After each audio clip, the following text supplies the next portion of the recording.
各位網友大家好，我係鄺俊宇。今日係2025年3月12號禮拜三啊。今次同各位網友一齊講講香港各大最新嘅時事熱話。先講講經濟情況喎。據報啊，油麻地有一間72年嘅老店呢，最近都宣布結業噶。老闆有親自回應喎，係點樣評論啊？而家嗰個嘅生意嘅情況嘅呢，同各位一齊講講。另邊廂亦都講講香港各大嘅最新熱話。講落去之前記得撳訂閱，免費訂閱鄺俊宇嘅頻道，睇廣告越長係對鄺仔最大嘅支持啊！衷心多謝各位老友記。事不宜遲，先睇睇呢一則最新消息。根據經濟日報嘅報道，有關結業潮噶。油麻地72年歷史嘅文具店結業啊。老闆親自回應就話兩大因素啊，生意難做。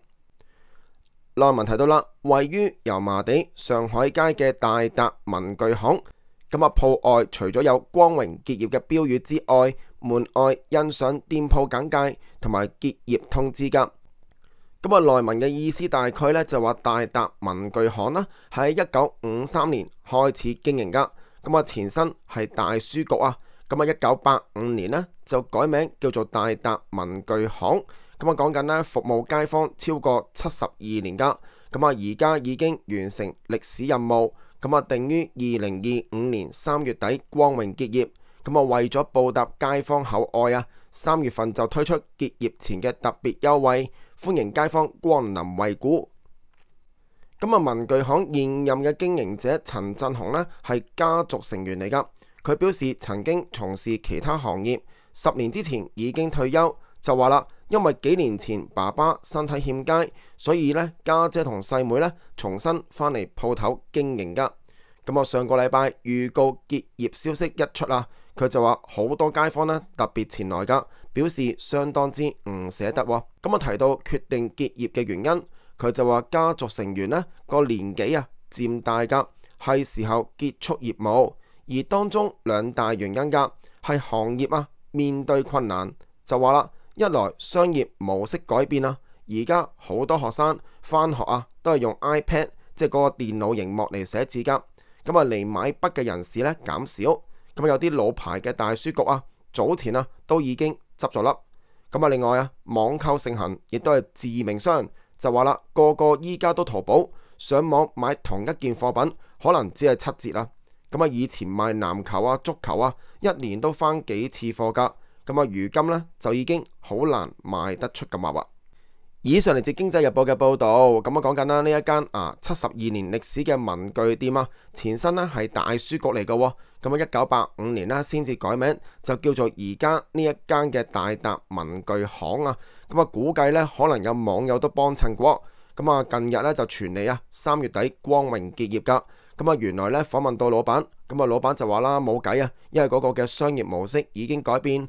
另外呢，網購啊都成為咗致命傷，因為個個都淘寶，一來平好多，二來真係冇得鬥啊，價錢之上啦。講緊呢最近嘅消息就話呢一間啦長達72年嘅文具鋪呢都告別油麻地嘅街坊噶。另外亦都講緊呢單消息，根據呢 Yahoo 新聞嘅報道，戶戶送啊撤離香港，外賣員就話呢3個外賣平台個薪酬呢係參差噶。當中啊 Kita 美團呢低見得17蚊。有外賣員擔心待遇呢係會進一步被剝削。內文提到啦，戶戶送啊宣布撤出呢香港市場，本港外賣平台呢只係剩低 Foodpanda 同埋 Kita 兩大巨頭。面對戶戶送撤出香港，有外賣員擔心待遇呢係會進一步被剝削噶，就話啦，畢竟3個外賣平台入邊啦，單價比較好嘅呢，就係戶戶送。戶戶送嘅外賣員上線條件呢，亦都相對較為自由。而家呢，只好考慮啊轉往 Foodpanda 嚟接單噶。至於 Kita 呢，喺外賣員嘅圈子嘅風評呢，較為差噶。開出嘅單價酬勞呢，低見17蚊啊，就話啦，接受唔到啊，送一單連20蚊都冇啊。話說呢，有一位嘅外賣員受訪噶，佢叫做阿 Man，佢就話啦，佢本身呢另外有正職噶，咁啊，戶戶送外賣員呢能夠隨時彈性上線接單，亦都係佢考慮嘅因素之一。就話啦，食完飯上一上線又得，約咗人早到咗又可以上一上線等下單。咁啊，每個月得閒咁樣做下呢，其實都可以賺到2000蚊嘅收入㗎。咁啊，每單嘅酬勞呢，平均30零蚊。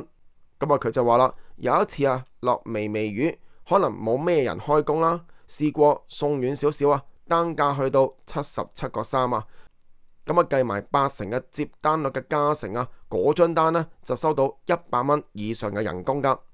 佢又話 Foodpanda 呢就冇辦法自由上線接單㗎，因此佢未有考慮。就話啦，Foodpanda 呢原來要提前預約時段，咁啊有啲難預時間，而 Kita 呢係提供自由上線㗎，不過外賣員嘅單量呢就會較少咁話。咁啊，另外呢，據佢了解咁啊 Kita 嘅準時嘅獎金約莫係1蚊到10蚊不等，所以佢送餐嘅時間經常見到嗰啲嘅 Kita 嘅師兄喺條街度跑㗎，亦都話啦，單價本身低，搞到外賣仔為咗拎到準時嘅獎金喺條街跑嚟跑去係咪對員工好嘅安排呢？咁樣佢係擔心戶戶送撤出香港過後呢，情況係會變本加厲㗎。就話啦，食客覺得某個平台平，某個平台貴，其實都某程度係反映咗外賣員嘅待遇㗎。以上嚟自 Yahoo 新聞嘅報導。咁啊，戶戶送呢就日前決定執笠㗎，撤出香港嘅業務咁啊，最終剩低 Foodpanda 同埋 Kita 咁啊，美團 Kita 呢就提供大量嘅優惠咁啊，結果呢成功殺入香港。咁啊，加上呢有一個極大嘅市佔㗎。咁啊，最新情況呢，戶戶送撤出香港過後呢，有外賣員就話呢擔心嚟緊呢會加劇競爭，咁啊甚至呢有機會呢嗰個嘅待遇呢係進一步被剝削。咁啊，另外都提到呢3個嘅外賣平台Kita 嘅單呢嗰啲嘅價錢呢就比較低㗎，講緊呢做張單低見呢17蚊都見過喎。咁啊，唔知各位網友點睇呢？不妨留個言傾下偈。另外亦都講本地消息，根據 HK 嘅報導電器盒藏金諗住空運去日本㗎。咁啊，海關破獲4600萬元走私金條案歷嚟最大宗內文提到，海關偵破今年首宗走私黃金，亦都係歷嚟最大宗嘅走私金條案。咁啊，喺一批從香港寄往日本，報稱載有電器嘅貨物當中，檢獲64條，共重約64公斤嘅走私金條，市值係4600萬港元啦。咁啊，更加揭發不法分子呢係會喺載有金條嘅鐵盒裏邊放置定位器咁啊，以便搜尋被混入大量其他嘅包裹裏邊嘅金條。咁啊，若果嗰批嘅金條成功被走私到日本嘅話呢，就估計可以逃避約莫460萬元嘅港元嘅關稅㗎。咁啊，另外亦都講呢個熱話根據網媒港生活嘅報導咁啊，港鐵有傳將會設立呢個嘅寵物車廂放寬主人攜帶寵物搭車㗎，最快上半年有定論。內文提到啦，最近有網傳港鐵將會推出寵物車廂，放寬乘客攜帶寵物搭車㗎，最快上半年會有具體決定。咁啊，而家各個嘅交通工具暫時只係允許失明人士嘅導盲犬搭車嘅啫。咁一樣亦有寵物嘅禁足令不過舊年九巴就率先打破咗，推出寵物巴士。咁啊，市民對於寵物搭車嘅需求亦都越嚟越強烈㗎。咁啊，港鐵亦都有回覆網媒港生活㗎，就話港鐵公司致力提供安全、可靠同埋舒適嘅鐵路服務，需要考慮同埋平衡不同因素，會繼續同不同持份者保持溝通。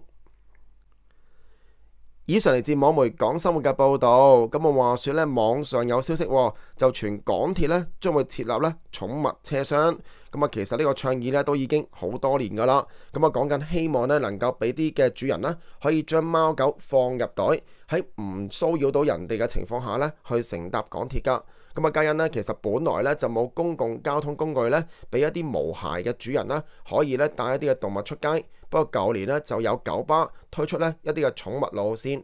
咁啊，再有港鐵傳出正在研究。咁啊，唔知各位網友點睇呢？咁啊，其實咧礦仔在任嘅時間都有倡議過㗎。咁啊，如果貓狗放落袋喺唔騷擾人嘅情況下，喺非繁忙嘅時間可以開始試驗㗎。咁啊，最好試驗一下先啊，睇睇個效果如何喎。咁啊，唔知各位網友點睇呢？不妨留個言傾下偈。我係礦仔，我哋下節短片繼續傾偈。